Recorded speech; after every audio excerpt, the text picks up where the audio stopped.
لا إله إلا الله لا إله إلا الله tawheed-sunnah.com إلا الله لا إله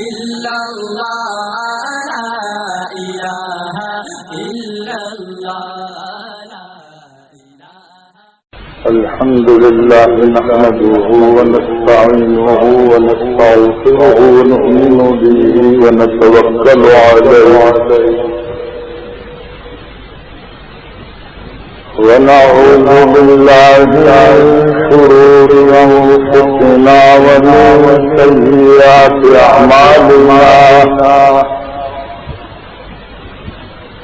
من يهده الله فلا مضل له ومن يضلله فلا هادي له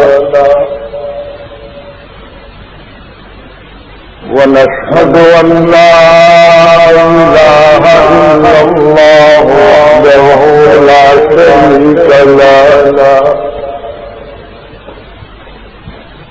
ونشهد أن سيدنا ونبينا ومولانا محمدا عبده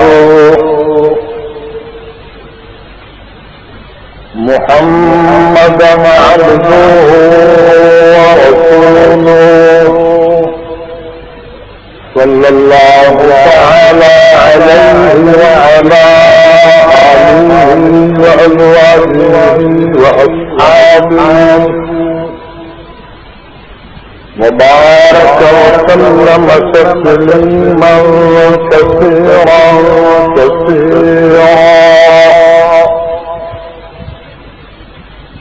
أعوذ بالله من الشيطان الرجيم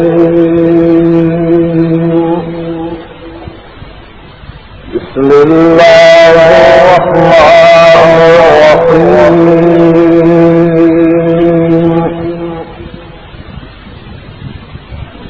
يا أيها النبي إنا أرسلناك شاهدا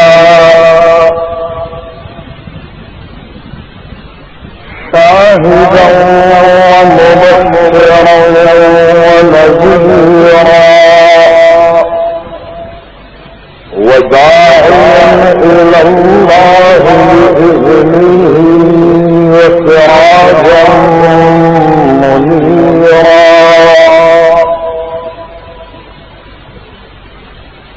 وبشر المؤمنين بأن لهم من الله فضلا كبيرا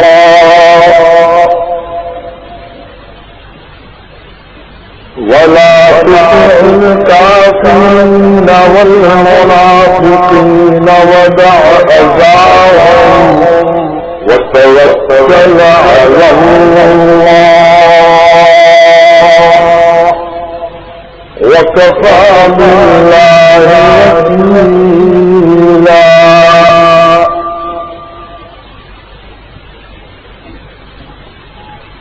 صدق الله مولانا العظيم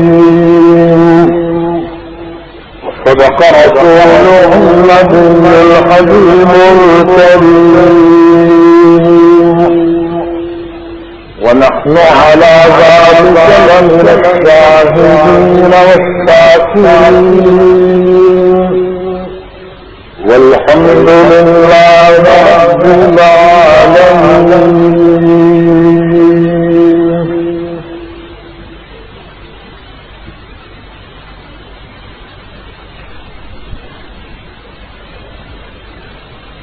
خدا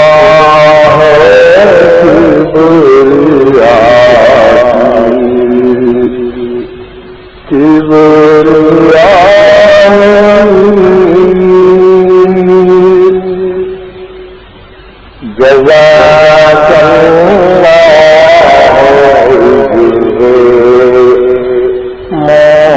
مصطفى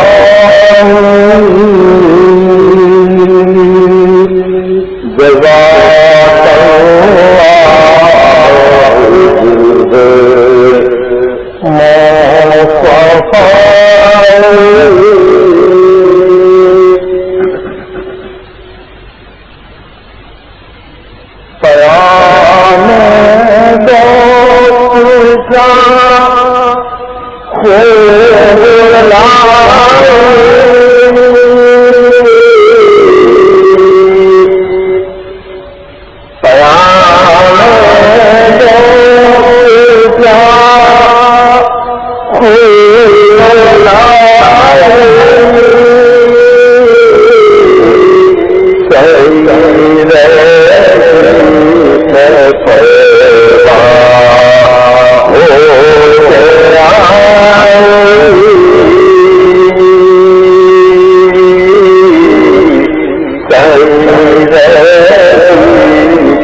میرے آقا نے آپ کی مسجد میں کیا پہنچا کہ فرشتے مجھے سیدھے جنت الفردوس میں لے گئے، یعنی مجھے جنت کی کیاری میں پاؤں رکھنے کا موقع ملا۔ ماں بین بیتی ومنبری روضۃ من ریاض الجنہ او کما قال علیہ الصلاۃ والسلام، اس حدیث کی طرف اشارہ ہے۔ خلد کے معنی جنت، تو شاعر کہتا ہے لیے جاتے پیمان سے مجھے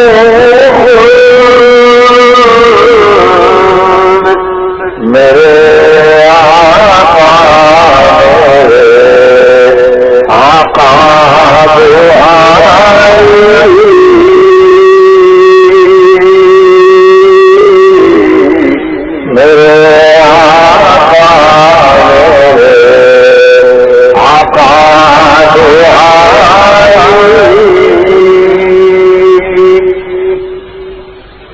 میں کس کا غلام ہوں؟ روس، امریکہ، جاپان،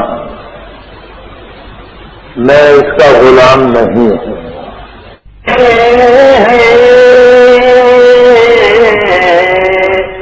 میرے آقا ذرا سی لب کشائی، میرے آقا ذرا سی لب کشائی، میرے آقا ذرا سی لب کشائی، خدا ہے کبریائی کبریائی، جزاک اللہ عزت مصطفی، جزاک اللہ عزت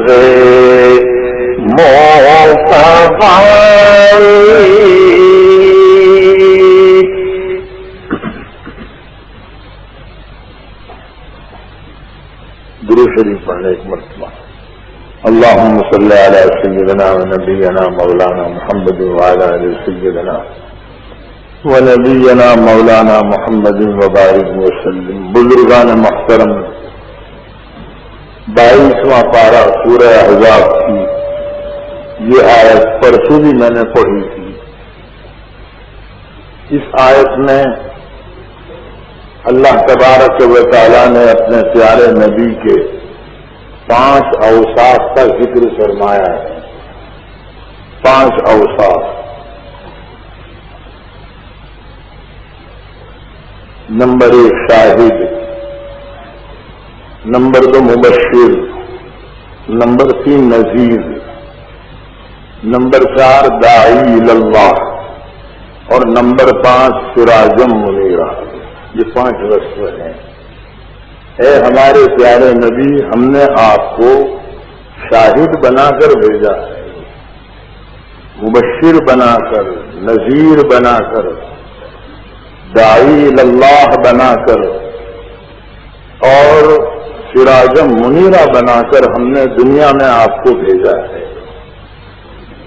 شاہد کے 2 مطلب ہیں جو پرسوں آپ حضرات نے مجھ سے سماعت فرمائے. اس کے ضمن میں کچھ عقائد کی باتیں آ گئی تھی، اصلاح معاشرے کی. اصلاح معاشرہ یہ بھی ضروری ہے، اس لیے میں نے کچھ باتیں کہی تھی. اور عقائد کا صحیح ہونا یہ بھی ضروری ہے. ابھی کنکاریا میں گجرات کے علماء جمع ہوئے تھے، وہاں میں خود بھی تھا، میرا بیان بھی ہوا. حضرت مفتی احمد صاحب خانپوری، حضرت مفتی عبداللہ صاحب ہاسوٹی، حضرت مفتی عبداللہ صاحب کنتھاریا کاوی والے. تو وہاں یہی بات طے ہوئی کہ جو داعی علماء ہیں ان کو چاہیے کہ اب بیانوں میں کچھ عقائد کی باتیں بھی لانے. سمجھ گئے؟ عام بیان ہوتے رہتے ہیں، آپ سنتے رہتے ہیں، پیارے ہر مسجد میں ہوتے ہیں، مگر ہم علماء کی ذمہ داری کچھ اوپر ہے. وہ ہے اصلاح عقائد. عقائد کو صاف کرنے والی باتیں کرنا، یہ بھی بیانوں میں لانا پڑے گا. بلکہ مذہب اسلام کی بنیاد ہی عقائد پر ہے. عقائد اسلام کے 5 رکن ہیں، اس میں پہلا رکن جو وہی عقیدے کے قبیلے سے لا الہ الا اللہ محمد رسول اللہ صلی اللہ علیہ وسلم. اب یہ کلمہ کیا ہے؟ عقیدہ ہے. دیکھیے کہ اللہ عبادت کے قابل ہیں، اللہ ہی معبود ہیں، اللہ کے علاوہ اور کوئی معبود نہیں ہے. دنیا میں جس کسی کی عبادت ہو رہی ہے، پوجا پاٹ ہو رہی ہے، پرستی، وہ سب غلط ہے. عبادت کے قابل صرف اللہ ہے، وہ اللہ کی ذات ہے. ایاک نعبد و ایاک نستعین، سورہ فاتحہ میں بھی یہی کہا گیا اور ہم سے بھی یہی پڑھنے کو کہا گیا ہے کہ جب تک سورہ فاتحہ نہیں پڑھو گے نماز نہیں ہوگی. نماز ہوگی نہیں. کیوں نہیں ہوگی؟ کہ ایاک نعبد و ایاک نستعین، اے اللہ ہم تیری ہی عبادت کرتے ہیں، کسی اور کی نہیں. یہ جتنا مجمع مجھے نظر آ رہا ہے سب اللہ کی عبادت کر رہا ہے اور اللہ ہی کے لیے آیا ہے. عبادت اللہ کی.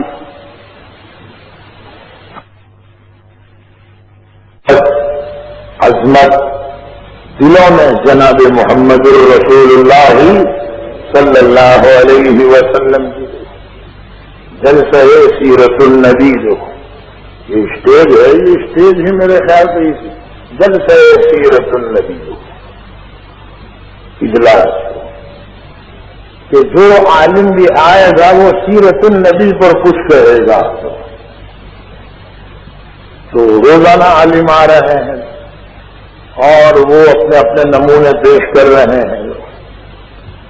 تو میں بھی ایک یہ نمونہ پیش کیا, شاہد, مبشر, نذیر, داعی اللہ اور سراج منیر, 5 چیزیں سمجھ لو اور پھر چلے جاؤ اللہ کا نام لے کر دو. میرے بھائیوں,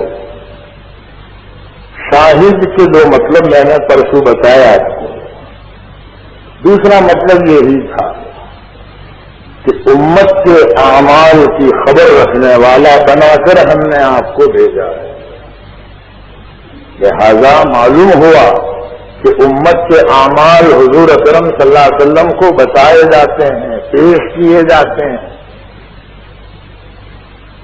ہر ہفتے میں 2 دن, پیر اور جمعرات کا دن. بلکہ ایک روایت مجھے کل مل گئی ہے, حضرت عطا ابن یسار رحمۃ اللہ علیہ نے حضرت سعید ابن مسیب, حضرت عبداللہ ابن مبارک رحمۃ اللہ علیہ نے حضرت سعید ابن مسیب رحمۃ اللہ علیہ سے نقل کیا کہ روزانہ پیش کیے جاتے ہیں, 2 دن نہیں, روزانہ. یہ آپ کی امت کے اعمال ہیں, یہ آپ کی امت کے کارنامے ہیں. تو اگر نیک اعمال دیکھتے ہیں تو خوش ہوتے ہیں, دعا دیتے ہیں. دیکھو دعائیں آتی ہیں کہاں سے؟ مدینۃ المنورہ سے دعائیں آ رہی ہیں آپ کے لیے. اگر اعمال صحیح ہیں اور اگر اعمال غلط ہیں, گناہ ہیں, نافرمانی ہے, اللہ کے احکامات کو توڑنا ہے, تو پھر وہاں سے دعا نہیں آتی ہے, وہاں سے دعا نہیں آتی ہے. بد دعا بھی نہیں آتی. دیکھو یہ بھی سمجھ لو, کیونکہ اگر بد دعا آئے تو فوراً ہم سب تباہ ہو جاؤ فوراً. ہاں, منگلوار کا دن بھی نصیب نہیں ہوگا, سوموار کو بھی زندہ نہیں رہے گا. اگر بد دعا آ جائے تو بیڑا غرق, سیدھا ہی کہا لا تجعلوا دعاء الرسول بینکم کدعاء بعضکم بعضا. خود قرآن کہتا ہے میرے بھائیوں, قرآن کہتا ہے, میں نہیں کہتا ہوں. تم نبی کی دعا کو ایسا مت سمجھنا جیسے تمہاری دعائیں ہوتی ہے. قبول ہو گئے نبی ہو گئے تو ہمارے لیے یہی ہے. ہم دعائیں مانگتے ہیں, قبول ہوتی ہے اگر حاضر دن کے ساتھ, یقین قلب کے ساتھ مانگی ہے تو, اور اگر اکھڑے ہوئے دل سے مانگی ہے, اکھڑے ہوئے دل سے اور جلدی میں دعا مانگ رہا ہے ربنا آتنا فی الدنیا حسنۃ وفی الآخرۃ, اور ادھر دیکھتا ہے کبھی مسجد کے ربنا آتنا فی الدنیا حسنۃ وفی الآخرۃ حسنۃ وقنا عذاب النار. دیکھو یہ دعا قبول ہوئی. آپ جیسے ہنستے اللہ ہنستے اوپر سے, اللہ ہنستے کہ کس کو تو بنا رہا ہے, تو کس کو بنا رہا ہے. حاضر دل دعا مختصر مانگیے مگر حاضر دل. یہ ضرور نہیں ہے مختصر مانگو مگر حاضر دل یہاں دعا میں ہونا چاہیے. جو اکھڑے ہوئے دل سے دعا ہوتی ہے وہ قبول نہیں ہوتی. تو میرے بھائیوں, بد دعا تو نہیں آتی ہے. ہاں, حضور کا دل دکھتا ہے, ٹھیس پہنچتی ہے, روضہ مبارک میں روتے ہیں. جب تک میں مکہ میں تھا مکہ والوں نے مجھے چین سے زمین پر چلنے نہیں دیا, اور اے میرا نام لینے والوں, اے میرا کلمہ پڑھنے والوں, جب میں روضہ مبارک میں آرام کرنے کے لیے آیا تو تمہارے برے اعمالوں نے مجھے چین سے سونے نہیں دیا. تمہارے گناہوں نے, تمہاری معصیتوں نے, تمہارے غلط کاموں نے مجھے چین سے سونے نہیں دیا. کتنا بدنصیب ہے وہ مسلمان جو حضور کے قلب کو ٹھیس پہنچاتا ہے. 3 گناہ بڑے خطرناک ہیں. کہہ دوں چلتے چلتے ورنہ رہ جائیں گے. 3 گناہ ویسے تو آپ سنتے ہیں گناہ کون سے؟ سنیما ہے، جگار ہے، زنا ہے، لواطف ہے، فلانا ہے، ڈھکنا ہے، سب. 3 گناہ ڈینجر گناہ ہے. نمبر 1 حضور کی امت کو آپس میں لڑانا.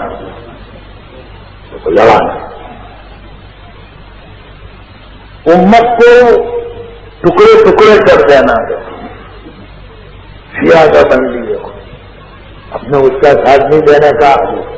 وہ اپنے گاؤں کا تھوڑی ہے، وہ اپنے ضلع کا نہیں ہے، وہ تو دوسرا ہے. اپنوں کو کیا پڑی ہو؟ اپنے نہیں، وہ الگ اپنے الگ. حضور کے دل کو تھے. سنیما سے ڈینجر گناہ، سنیما دیکھنے سے بھی ڈینجر اور زنا سے بھی ڈینجر اور چوری سے مسلمانوں کو لڑانا اندر اندر اور پارٹی بندی کرنا.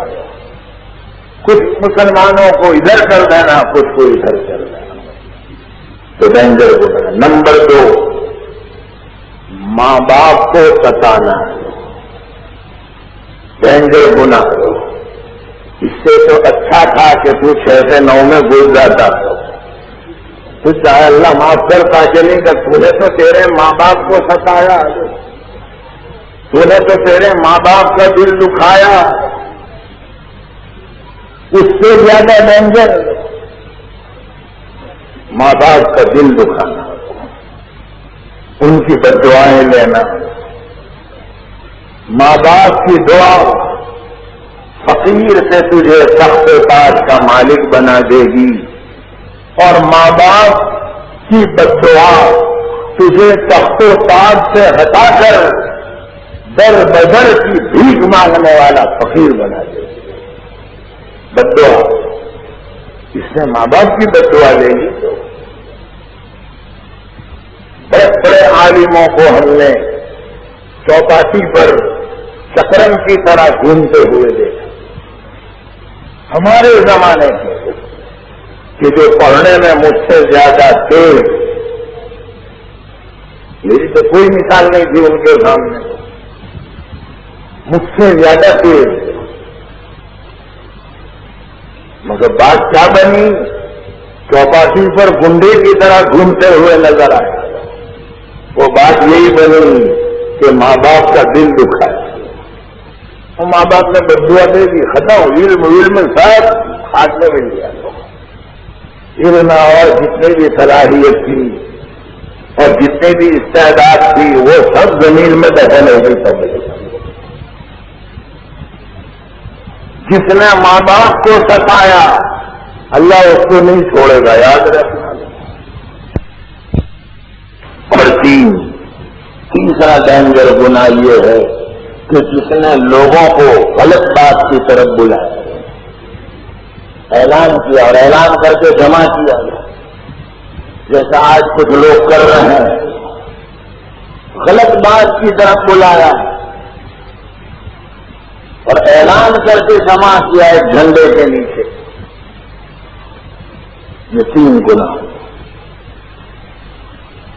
اور بعض علماء نے یہ کہا کہ یہ تیسرا جو ہے یہ تو پہلے میں آ ہی گیا ہے نظر لڑانا مسلمانوں. تیسرے کی جگہ یہ ہے ظالم کا ساتھ دینا، مظلوم کا ساتھ نہیں دے رہا. ایک آدمی دوسرے کو ستا رہا ہے تو مسلمانوں پر فرض ہے کہ جس کو ستایا جا رہا ہے اس کا ساتھ دیں. مسلمانوں کا فرض ہے، مگر یہ مظلوم کا ساتھ نہیں دیتا، ظالم کا دے رہا ہے.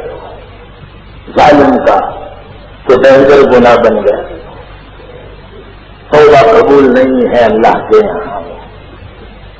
میرے بھائیوں، ہمارے اعمال پیش کیے جاتے ہیں روضہ مبارک میں.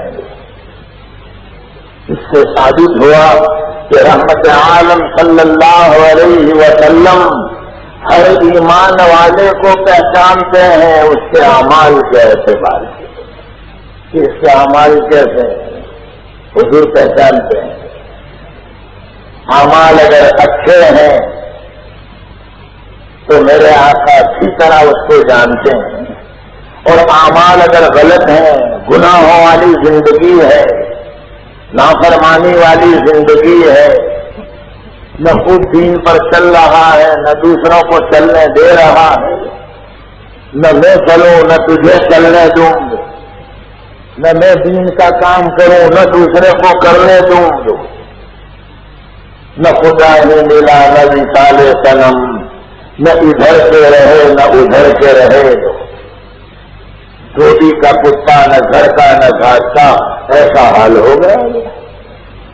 ہم تو ڈوبے ہیں صنم، تم کو بھی لے ڈوبیں گے.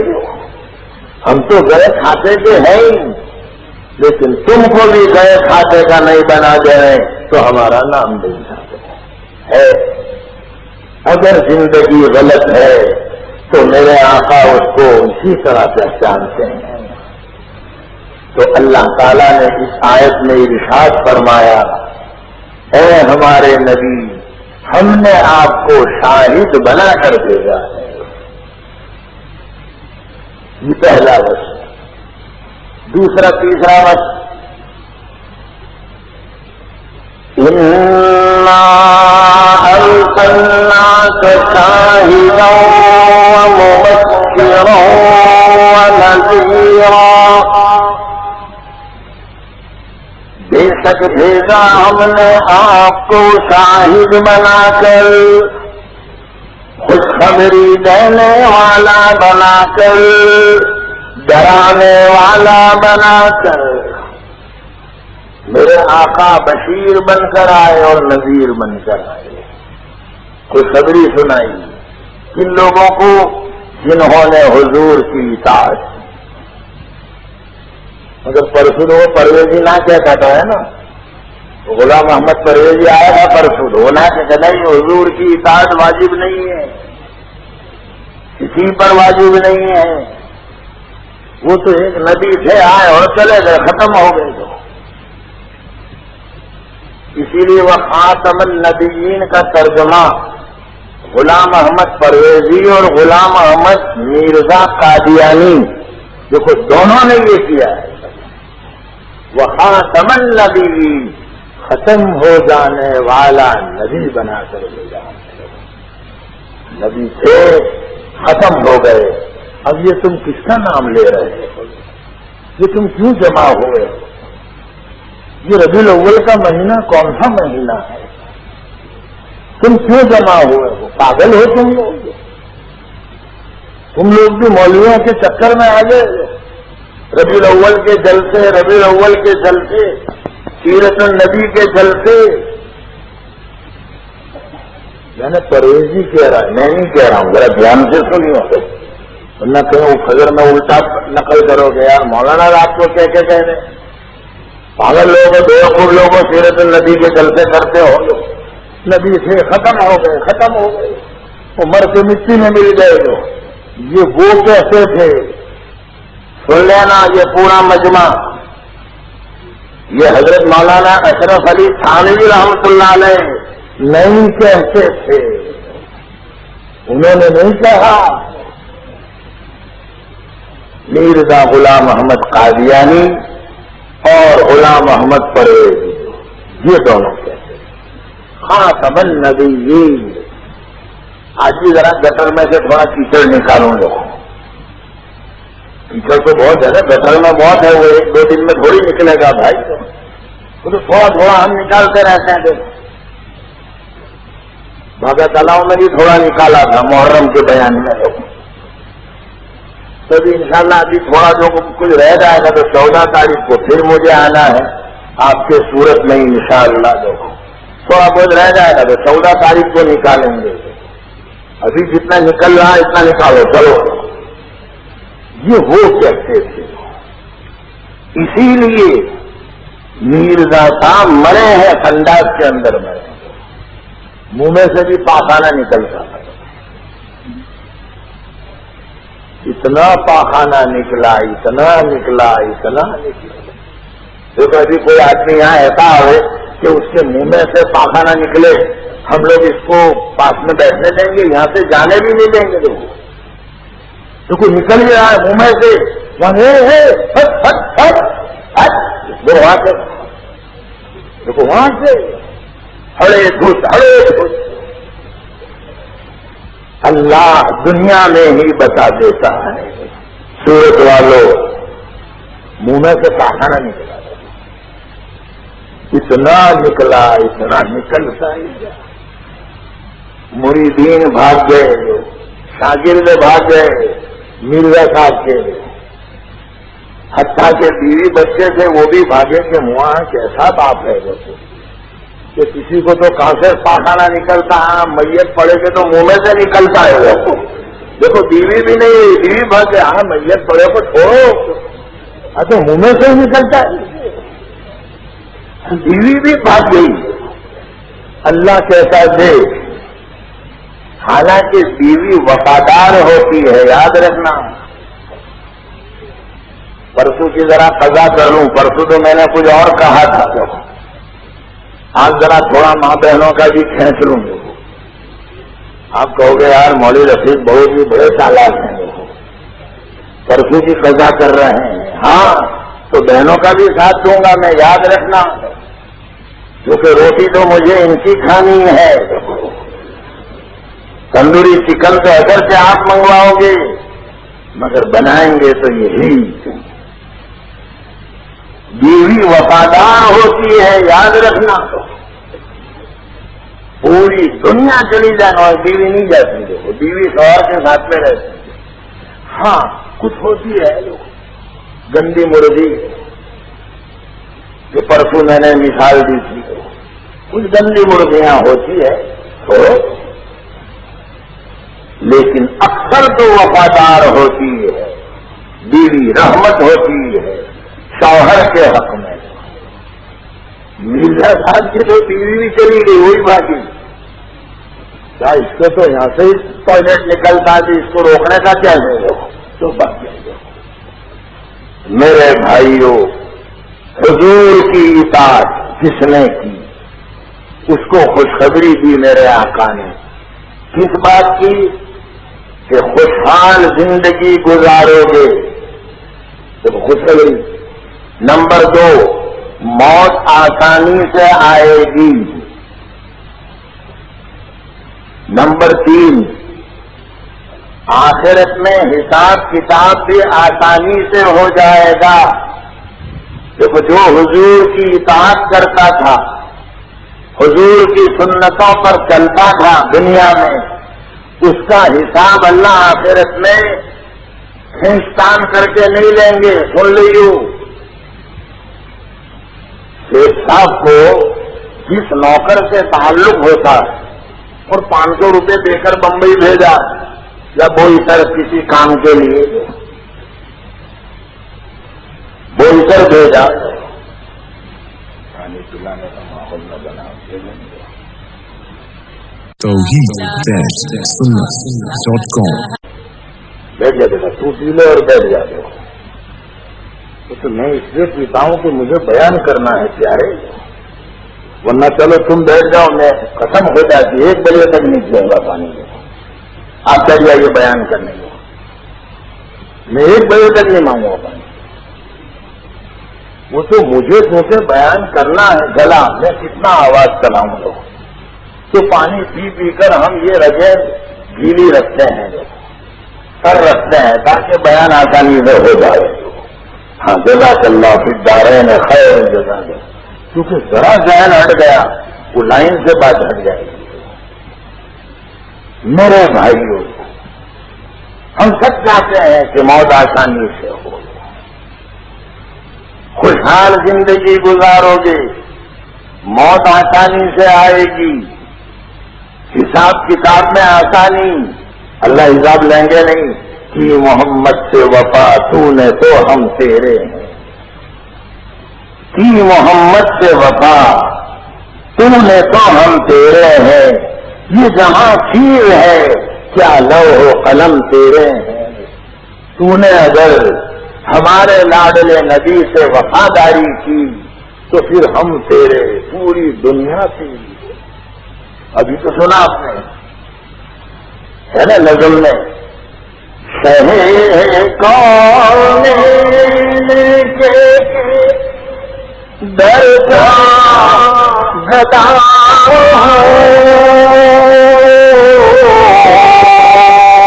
میری ٹھوکر ساری خدائی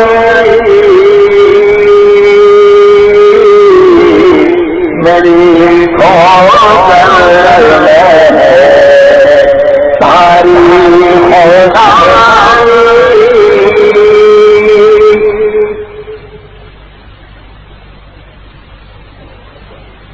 مکمل آپ کی شمس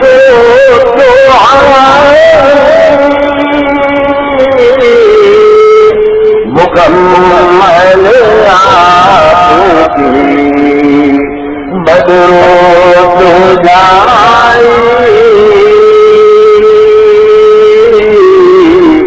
مکمل آپ کی بدرو جائی. حساب کتاب میں آسانی، جو حضور کی اتباع کرے گا، آپ کی سنتوں پر عمل کرے گا، جنت میں داخلہ، جنت میں درجات بلند ملیں گے. مبشر مشکا شریف کی حدیث ہے، میرے آقا کبھی کبھی صحابہ کے بیچ میں سے اٹھ کر تنہائی میں چلے جاتے تھے، ہریالی میں، بغیچے میں، اور وہاں جا کر اللہ کا ذکر کرتے تھے تنہائی میں. پانچ مرتبہ صحابہ گھبرا بھی جاتے تھے کیونکہ آدمی کو جس سے جتنا تعلق ہوتا ہے بدگمانی بھی اتنی زیادہ ہوتی ہے نا. تو یہ قانون کی بات ہے، آدمی کو جس سے جتنا زیادہ تعلق ہوتا ہے بدگمانی بھی اتنی ہوتی ہے. ہاں آپ نے دیکھا ہوگا بیوی کو شوہر سے تعلق زیادہ ہوتا ہے تو ذرا بدگمانی بھی ہوتی ہے کہ 1:30 تاریخ کو آئے، 1:30 بجے کیوں آئے؟ 1:30 بجے تو اللہ بھائی آیا چوک بازار میں بیٹھا ہوگا نیشنل ڈیری کے سامنے، بدگمانی تو ہوتی ہے، دیر سے کیوں آئے؟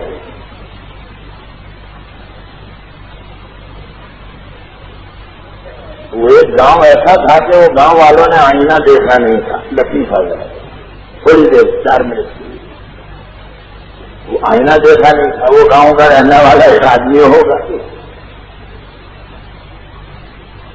اس کو آئینہ پڑا، راستے میں ملا، راستے میں پڑا ہوا تھا تو اس نے دیکھا تو اپنی شکل نظر آئی تو کہنے لگا یہ تو میرے ابا کا فوٹو ہے. اور بیٹا بھی باپ کے جیسا ہی ہوتا ہے، آپ نے دیکھا ہو وہ جو ہوتے تو نہ باپ جو ہوتے تو وہ تو ہے میرے ابا کا فوٹو ہے. یہاں راستے میں کس نے پھینکا؟ اس نے اٹھایا اور دیکھا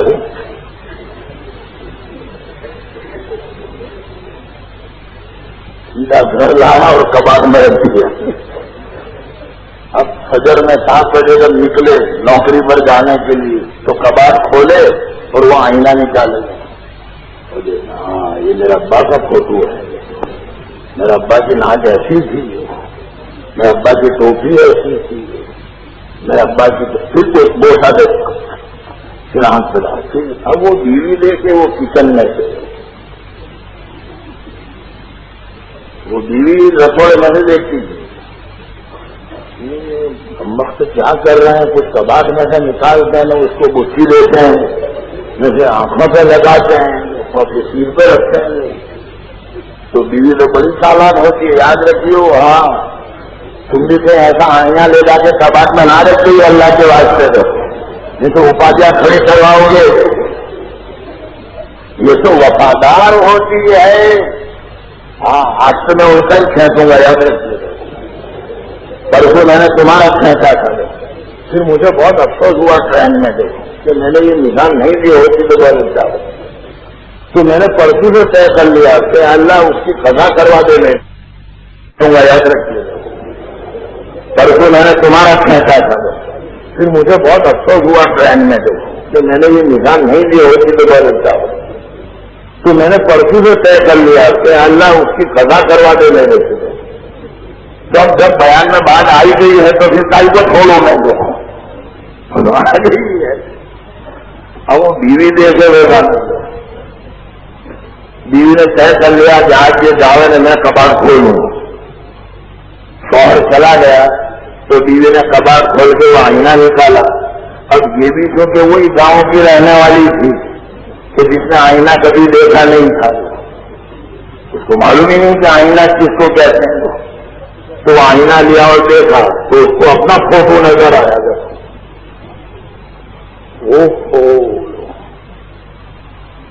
یہ میری شوق سریل کا فوٹو لا کے گھر میں رکھا ہے.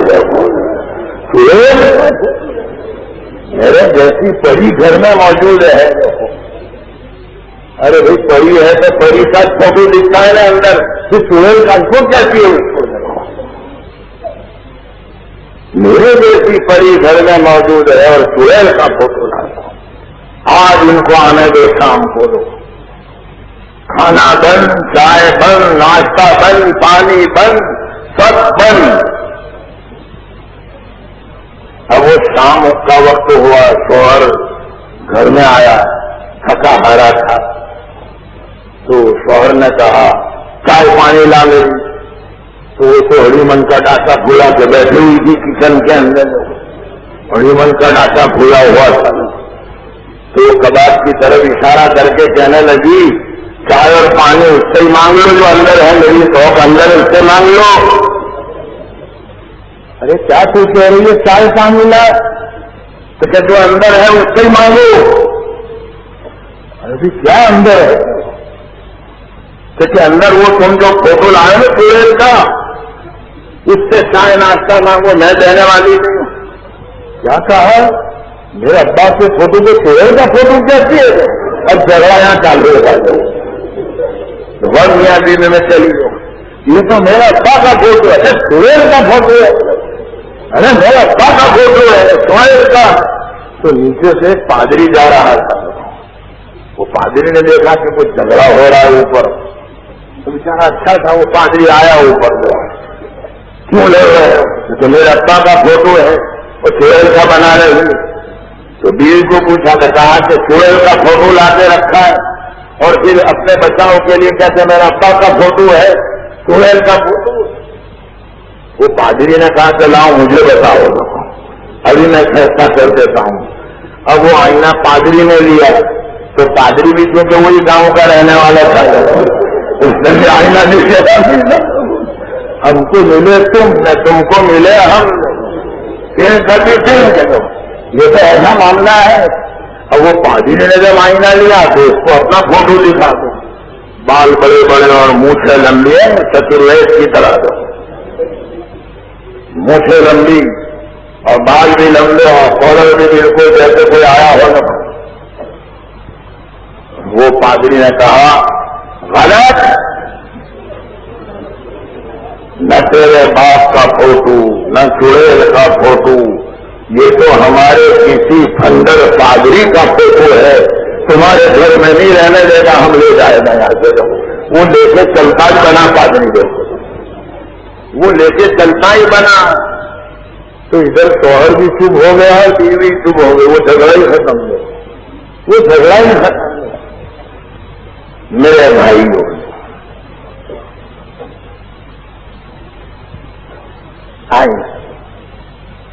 وہ تو باپ کے اوپر جاتا ہے. تو بہرحال بیوی وفادار ہوتی ہے، یہ بات نہیں ہے. جس سے آدمی کو عشق ہوتا ہے، تعلق ہوتا ہے، بدگمانی بھی ہزاروں ہوتی ہے. صحابہ کو حضور کے ساتھ بہت تعلق. اس لیے میرے آقا جب اٹھ کر چلے جاتے تھے تو صحابہ بھی حیران رہ جاتے، کہاں گئے، کیوں دیر ہو گئی، آئے کیوں نہیں ہو. تو صحابہ بھی نکلے، حضرت ابو ہریرہ بھی نکلے. مشکات میں ہے یہ حدیث لمبی ہے. اب ایک بغیچہ، چاروں طرف دیوار، ابو ہریرہ کہہ رہے ہیں کوئی گیٹ نہیں، کوئی دروازہ نہیں، چھوٹی سی نالی تھی نالی. تو میں نے سوچا شاید اندر ہوں گے، تو وہ نالی میں سے میں گیا، لومڑی کی طرح سے سکڑتا ہوا اور اندر جا کر حضرت سے ملا. تو حضرت اندر تھے بغیچے میں اللہ کے ذکر میں مشغول تھے. اور اللہ نے اپنے لاڈلے نبی کو کہا بھی تھا فَإِذَا فَرَغْتَ فَانصَبْ وَإِلَىٰ رَبِّكَ فَارْغَب. اے ہمارے پیارے نبی، جب آپ مخلوق پر محنت کر لیں اور محنت کرنے کا فریضہ ادا کر لیں تو اپنے رب کی طرف رغبت کیجیے، اپنے رب کی عبادت کے لیے کھڑے ہو جائیے. میرے آقا صحابہ کے درمیان میں سے اٹھ کر کبھی کبھی تنہائیوں میں چلے جایا کرتے تھے. جہاں حضور ہو اللہ، دیکھو غار ہیرا، اسی میں غار ہیرا کتنی اوپر ہے. حاجیوں نے دیکھی ہوگی غار ہیرا، اور کتنی مرتبہ گئے ہوں گے اوپر. میں تو خالی ایک مرتبہ چڑھا اوپر، اس کے بعد سے ابھی تک دوبارہ چڑھنے کا نام لیا ہی نہیں. حضور چلے جاتے تھے. کتنی اوپر غار ہیرا، تنہائی میں. اصل مقصد وہی تھا کہ ایسی جگہ جا کر عبادت کروں جہاں کوئی نہ ہو میرے اور اللہ کے سوا. بیان عاشق و معشوق ہمرے کرام کاتبین راہ بلے.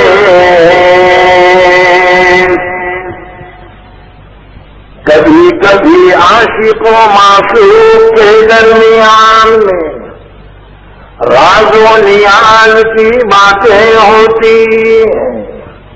کرامن کاتبین سب کو اس کی خبر نہیں لگتی.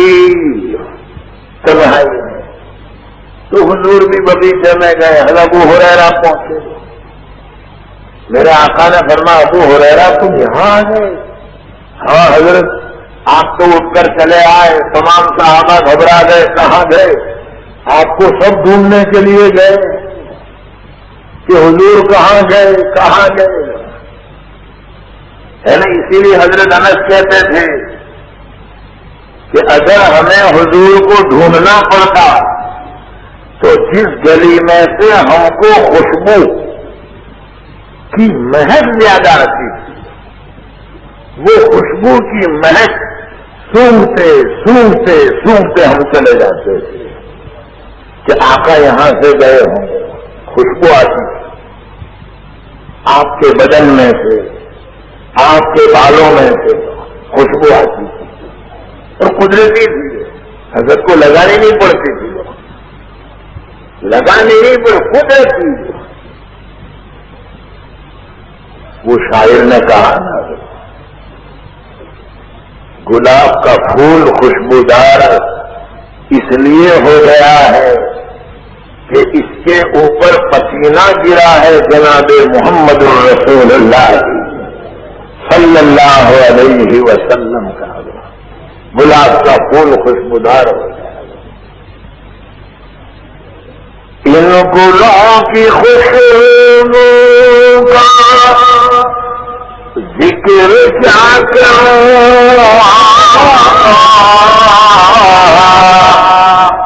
ذکر کیا کروں، خلد بھی نہاتی ہے، خلد بھی نہاتی ہے، آپ کے مہینے میں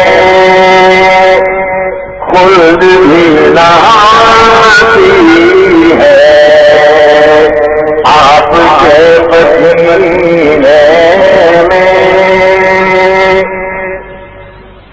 یہ بھی ایک شعر سن لو، بہت پسند ہے، آقا کے دروازے پر میں نے بار بار پڑھا ہے۔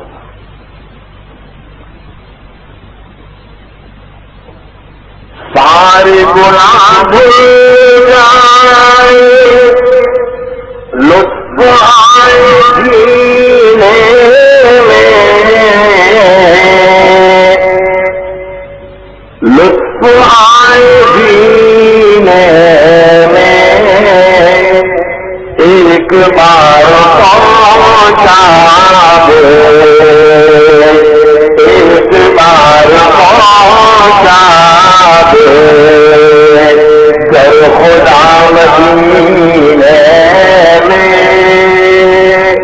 ایک بار پہنچا دے، گر خدا مدینے میں۔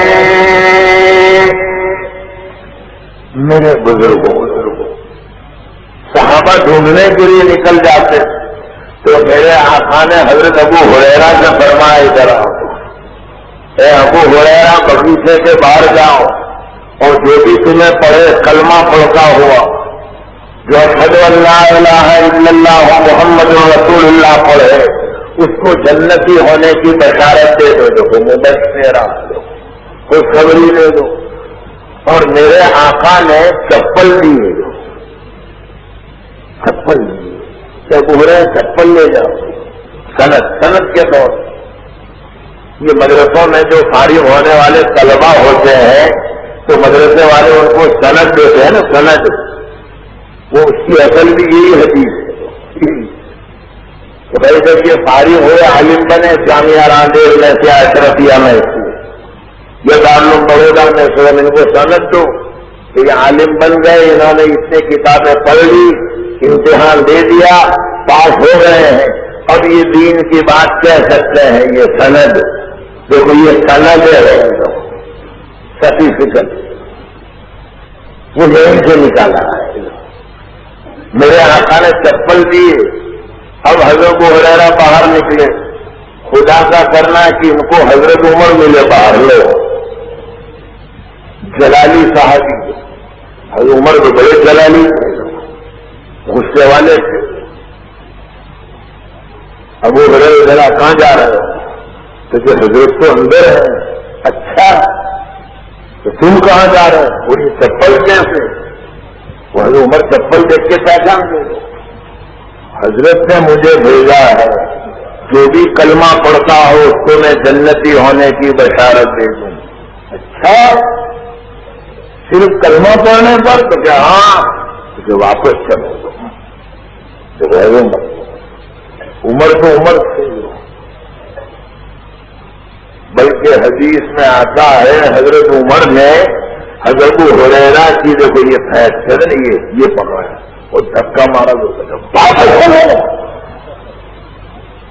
حضرت ابو ہریرہ کہنے گرا، میں پیچھے گرا کو، اور پھر مجھے پکڑ کے لے کے آئے تو میں گیا اندر، حضرت عمر بھی آئے، حضور بھی دیکھ گئے کہ ابو ہریرہ اتنا کا مول لے کے آئے واپس۔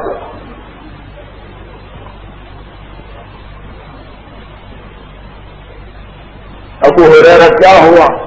یا رسول اللہ صلی اللہ علیہ وسلم، آپ نے مجھے بھیجا خوشخبری دینے کے لیے، مجھے عمر مل گئی اور مجھے واپس لے آئے۔ یہ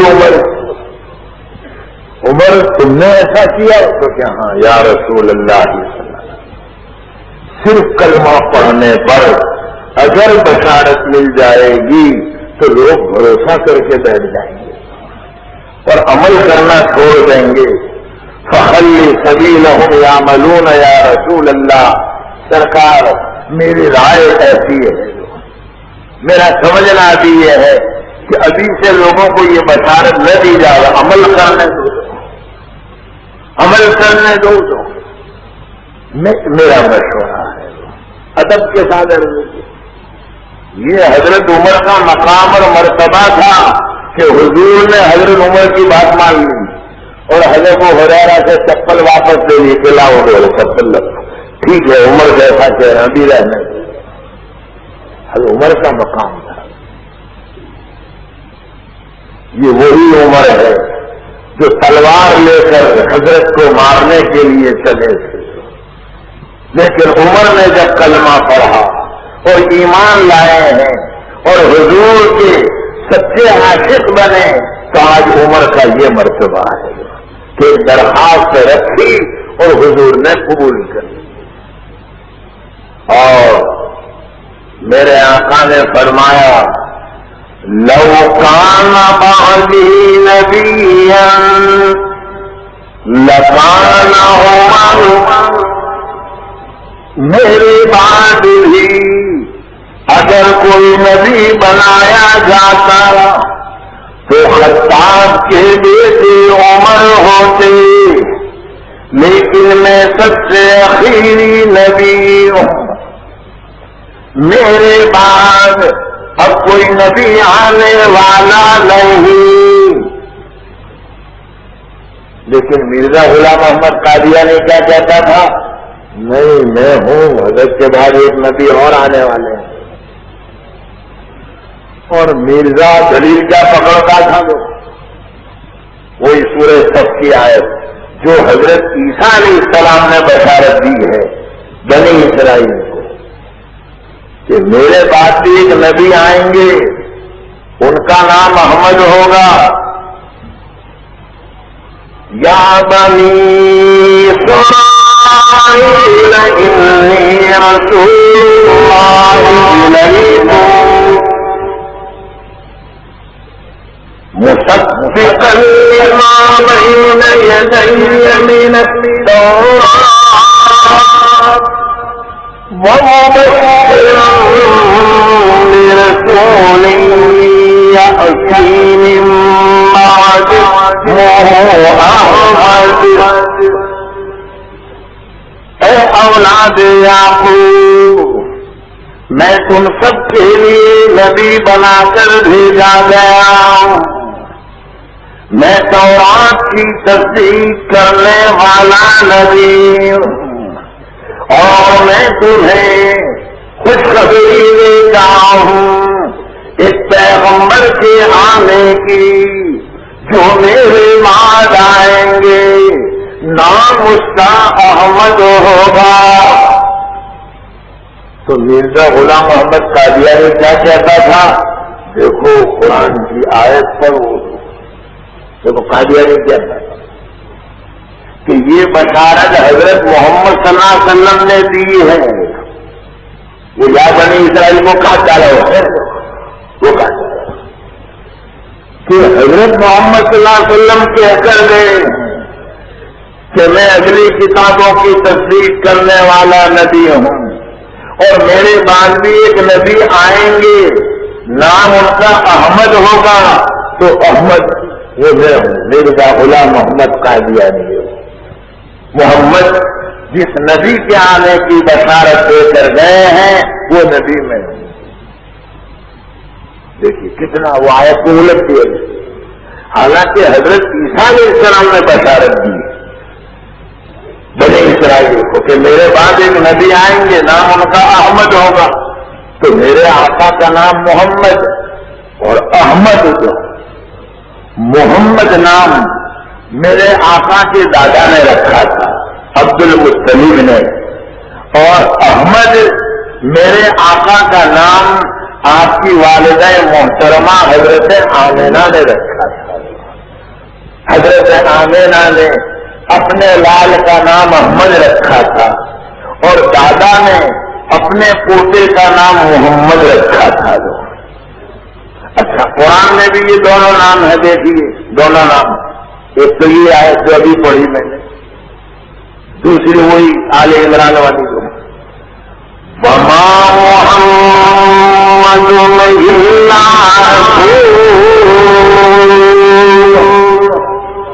قد خلت من قبله الرسل أفإن مات أو قتل انقلبتم على أعقابكم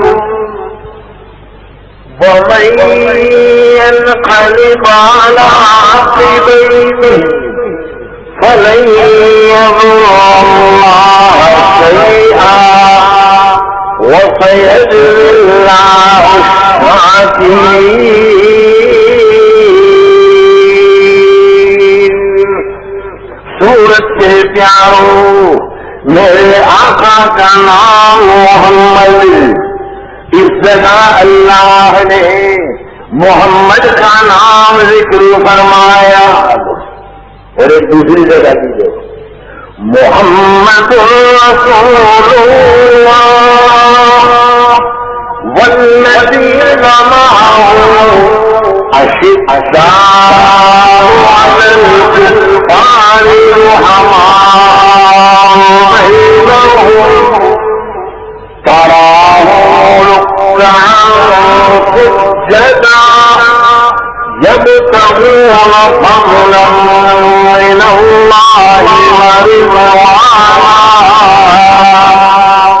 رب کائنات نے اپنے لاڈلے نبی کا نام محمد کہا، دوسری جگہ احمد کہا، یہ دونوں نام وہ تو حضرت کے نام ہے، مگر مرزا صاحب دنیا والوں کو ٹھگتے تھے۔ مرزا غلام محمد قادیانی کہتا تھا کہ دیکھو حضرت کہہ کر گئے، میرے بعد ایک نبی آئے گا، احمد نام ہوگا، لہذا جیسے محمد پر ایمان لانا ضروری ہے، احمد مرزا پر بھی ایمان لانا ضروری ہے۔ اور کہتا تھا محمد مکی کا اگر کوئی انکار کر دے تو کافر، تو کہتا تھا احمد قادیانی کا بھی اگر کوئی انکار کر دے تو وہ بھی کافر، کہتا کافر وہ بھی کافر یہ بھی کافر۔ میرے بھائیو، وہ تو آپ کا نام نامی محمد ہے، آپ نے خوشخبری دی، آپ نے فرمایا میرے بعد اب کوئی نبی آنے والا نہیں، ورنہ حضرت عمر ہوتے۔ تو دیکھو خوشخبری جو حدیث پاک میں آتا ہے، مشکات شریف کی حدیث، کل امتی یدخلون الجنت الا من ابا، قیل من ابا یا رسول اللہ، قال من اطاعنی دخل الجنہ ومن عصانی فقد ابا، او کما قال علیہ الصلاۃ والسلام۔ مشکات شریف کی حدیث ہے، میرے آقا نے فرمایا کہ میری تمام امت جنت میں جائے گی، مگر جس نے انکار کیا وہ جنت میں نہیں جائے گا۔ تو پوچھا گیا میرے آقا سے من ابا، سرکار انکار کس نے کیا؟ تو میرے آقا نے فرمایا جس نے میری اطاعت کی وہ جنت میں جائے گا، اور جس نے میری نافرمانی کی اس نے گویا انکار کیا۔ مشکات میں ہی حدیث ہے، میرے آقا سوئے ہیں، وہ فرشتے آئے، آپ کو خواب میں بتایا، آپ سو رہے ہیں، خواب میں بتایا، فرشتے آئے اور آ کر کہا تمہارے یہ ساتھی کی ایک مثال ہے، بیان کرو۔ ان لصاحبکم ھذا مثلا فاضربوا له مثلا، ان کی مثال بیان کرو۔ تو دوسرے فرشتے کہنے لگے کہ یہ تو سو رہے ہیں، تو ان کی کیا مثال بیان کریں؟ تو پہلے فرشتے کہنے لگے خالی آنکھیں سو رہی، دل ان کا بیدار ہے۔ ان العین نائمۃ والقلب یقظان، میرے آقا جب سوتے تھے دل بیدار رہتا تھا. دیکھو اسی لیے آپ نے مسئلہ پڑھا ہوگا کہ نبی کی نیند سے وضو نہیں ٹوٹتا.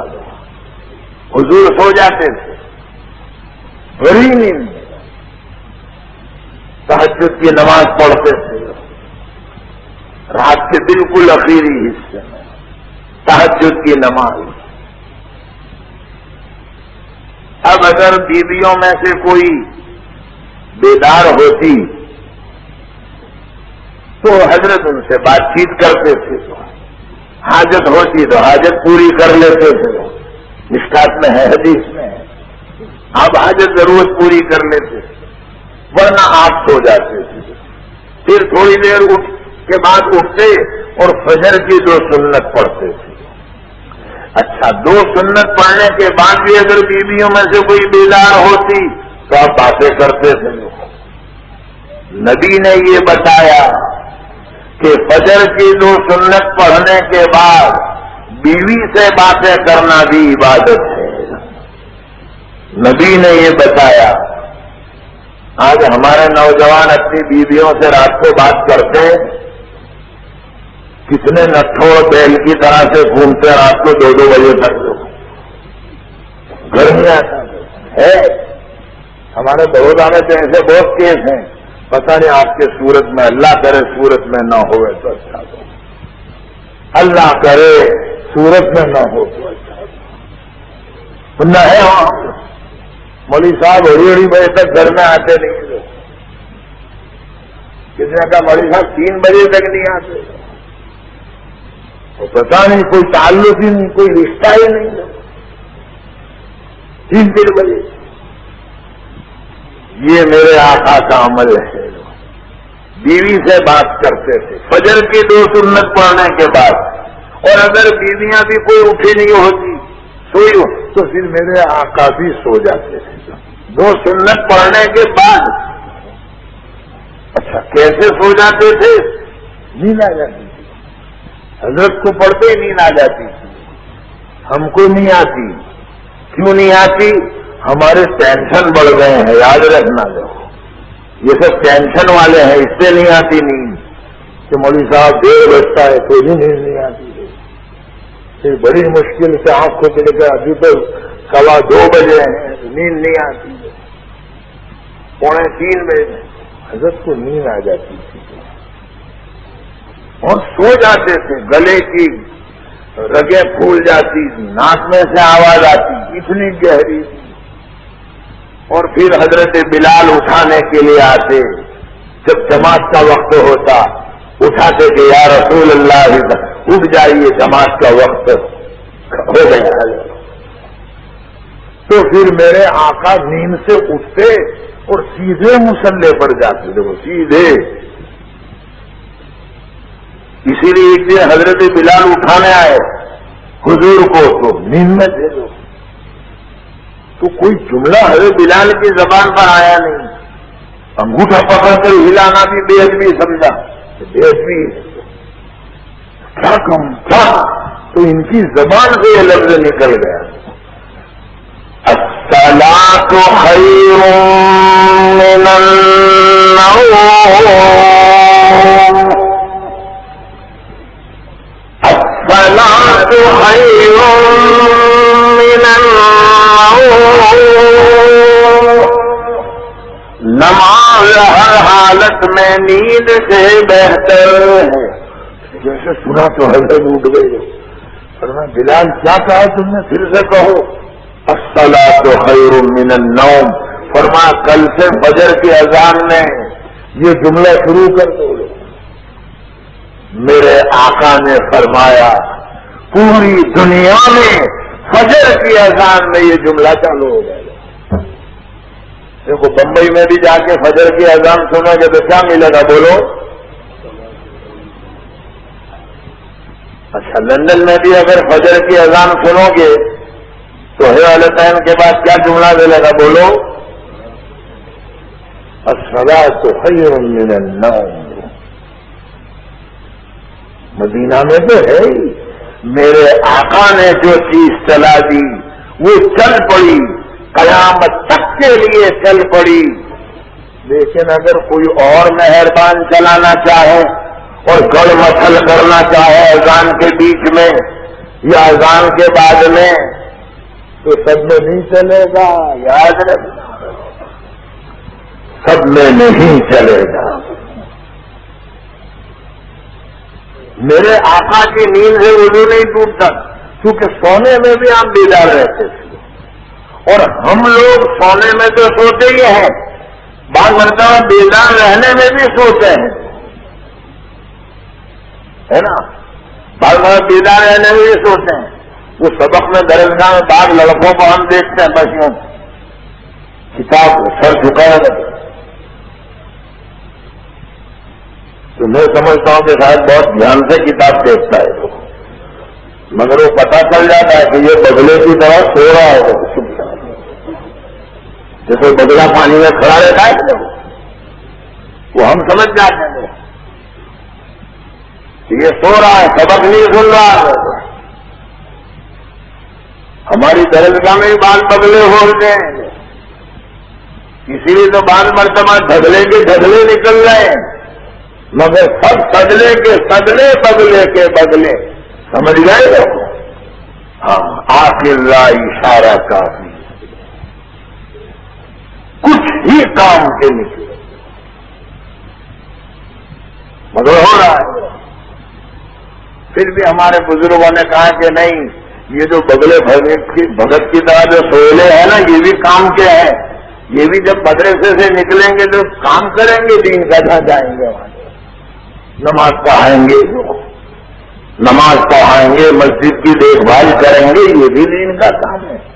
سب کے سب بخاری پڑھانے والے پیدا ہوں, سب کے سبھی مشکات پڑھانے والے پیدا ہوں, یہ تو نہیں ہوگا, نہیں ہوگا.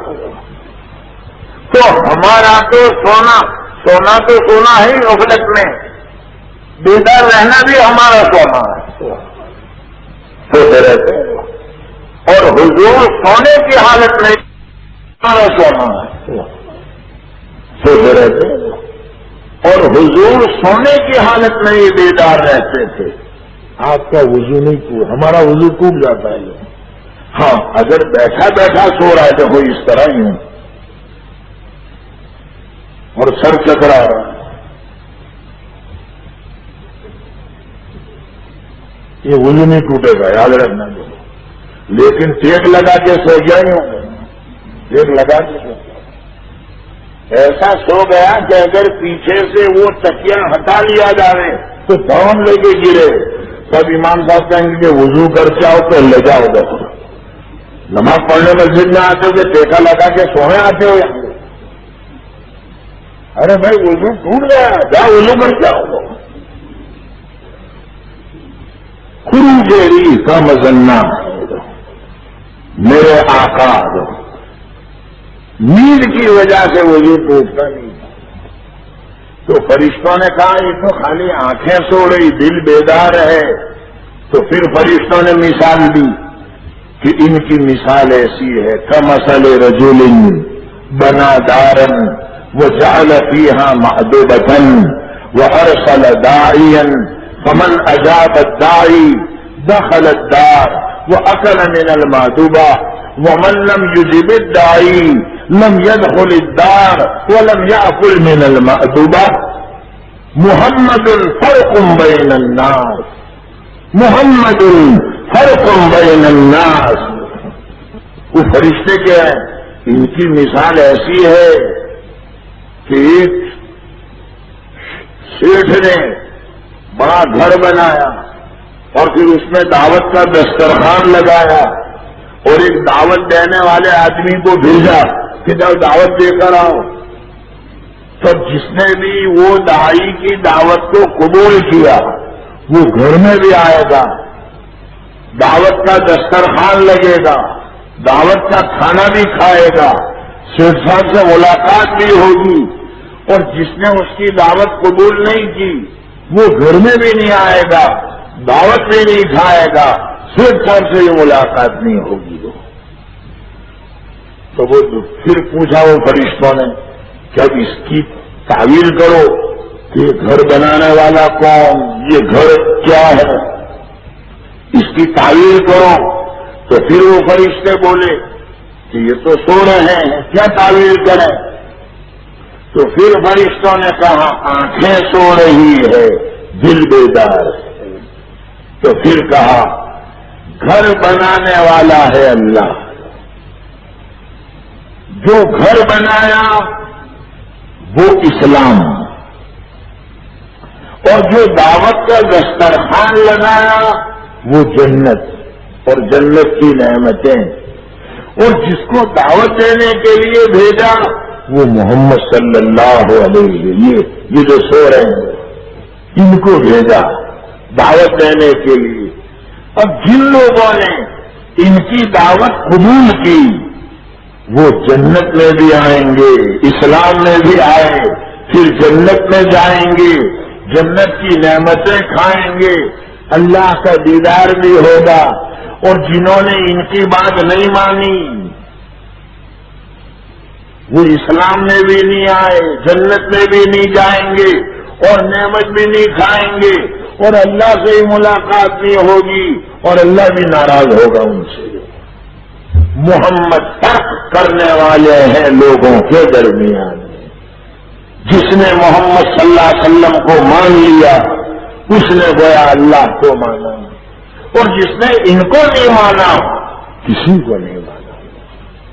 تو میرے بھائیوں، اللہ تعالیٰ اس آیت میں فرماتے ہیں کہ ہم نے آپ کو خوشخبری دینے والا بنا کر اور ڈرانے والا بنا کر ڈرایا. میرے آقا نے جہنم کے عذاب سے ڈرایا لوگوں کو. شب معراج میں گئے، جہنم میں عذابات دیکھے. خاص خاص عذاب کن لوگوں کے لیے؟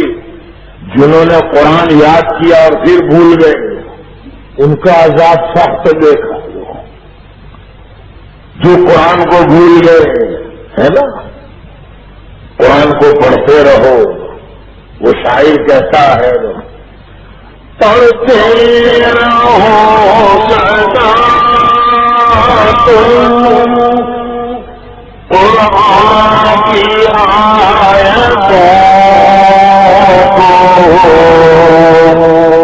شیطان رو رہا ہے قرآن کی بدولت. شیطان رو رہا ہے قرآن کی بدولت. جن کے بچے حافظ قرآن ہیں ان کا کیا مرتبہ ہوگا؟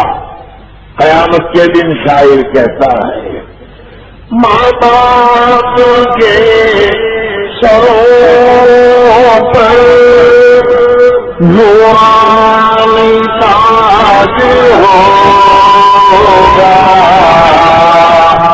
ماں باپ کے سروں پر نورانی تاج ہوگا.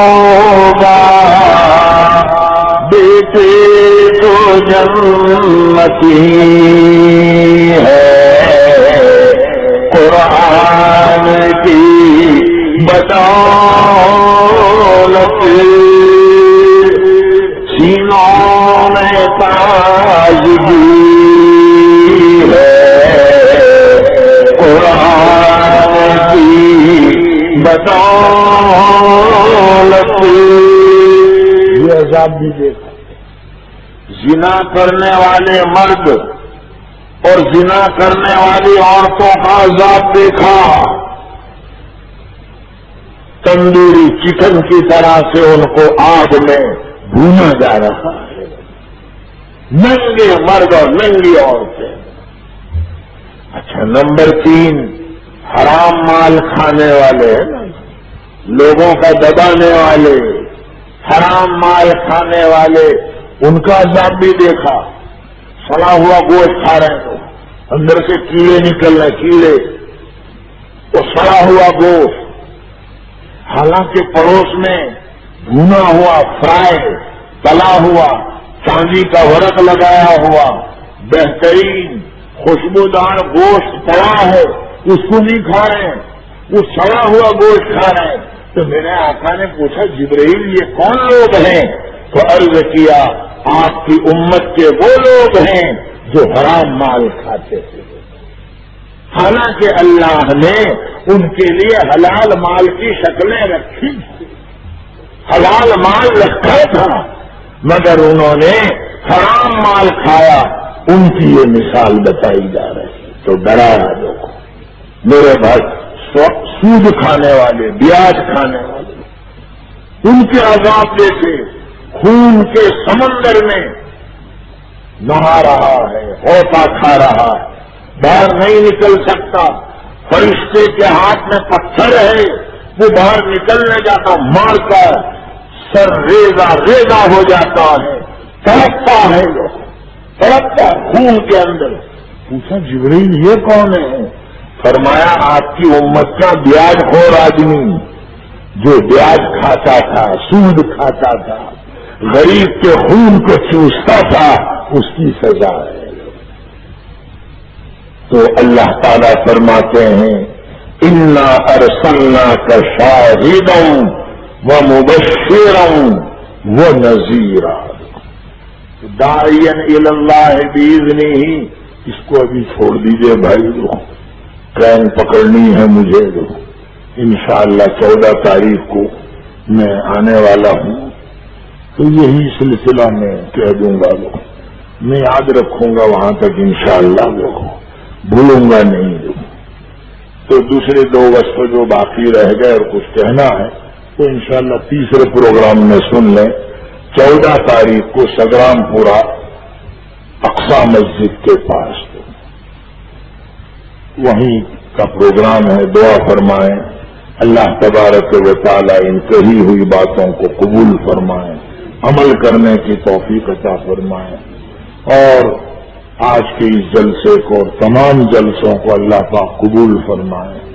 ہمارے اسماعیل بھائی اور ان کے جتنے بھی ساتھ دینے والے لوگ ہیں، اللہ سبھی ساتھیوں کو قبول فرمائے اور خیر کا ذریعہ فرمائے. بہت دل گردے کی بات ہے کہ آپ نے اتنے دن پروگرام رکھے. میں تو یہ سمجھتا تھا کہ میں تھکا ہوا ہوں، میرے خیال سے آپ لوگ بھی تھکے ہوئے ہیں، روزانہ آتے ہوں گے. اللہ تعالیٰ آپ کا آنا قبول فرمائے، خیر کا ذریعہ فرمائے. آمین. وآخر دعوانا ان الحمدللہ رب العالمین. درود شریف پڑھ لیں.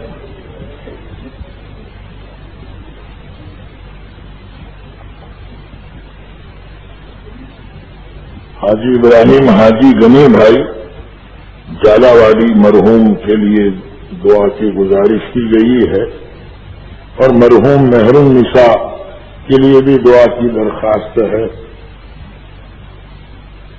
اور ان کی بہن ہے شگفتہ، کینسر کی بیماری ہے اور سیریس حالت ہاسپٹل میں ہے. ان کے لیے بھی دعا کی گزارش کی گئی ہے. سبھی کے لیے دعا کریں بھائی. مختصر دعا کر لیں، مسافہ پرسوں ہو چکا ہے. لوگ آج مسافہ نہ کریں کیونکہ گاڑی پکڑنی ہے. 14 تاریخ کو کر لینا انشاءاللہ. اللہم صلی علی سیدنا و نبینا مولانا محمد وعلی آل سیدنا و نبینا مولانا محمد مبارک وسلم. یا الہ العالمین ہم سب پر رحم فرما. یا اللہ ہم سب پر کرم فرما، ہم سب کی بگڑی بنا دے، خیر کے فیصلے فرما، کامیابی عطا فرما، رکاوٹوں کو دور فرما، پریشانیوں کو ختم فرما. سیرت النبی کے ان جلسوں کو قبول فرما، آنے والے علماء کو بھی قبول فرما. یا اللہ اس محلے کے انتظام کرنے والے سبھی ساتھیوں کو قبول فرما، قربانی دینے والوں کو قبول فرما، آنے والے پورے مجمع کو بھی قبول فرما. یا الہ العالمین گھروں میں بیٹھ کر سننے والی ماں بہنوں کو بھی قبول فرما. جن کے دلوں میں جائز مرادیں ہیں پوری فرما، رکاوٹوں کو دور فرما، موانع کو ختم فرما، پریشانیوں کو ختم فرما. یا اللہ ہم میں جو بیمار ہیں شفا کاملہ عاجلہ دائمہ مستمرہ عطا فرما. ہمارے مرحومین کی مغفرت فرما, ان کے درجات بلند فرما, قبر کو نور سے منور فرما. یا اللہ ہمارے مرحومین کے صدقے میں ہم جتنے زندہ لوگ ہیں, یہ پورا مجمع تینوں طرف بیٹھا ہے اور گھروں میں ماں بہنیں ہیں, یا الہ العالمین ہم کو بھی ایمان پر موت نصیب فرما, ایمان پر خاتمہ نصیب فرما. یا الہ العالمین کلمے والی موت نصیب فرما. ہماری دعاؤں کو اپنے فضل و کرم سے اپنے لاڈلے نبی حضرت محمد مصطفیٰ صلی اللہ علیہ وسلم کے صدقے اور طفیل میں قبول فرما. ربنا تقبل منا انك انت السميع العليم وتب علينا انك انت التواب الرحيم. صلی اللہ تعالی علی خیر خلقه محمد وعلى آلہ وازواجہ واصحابہ اجمعین برحمتک یا ارحم الراحمین.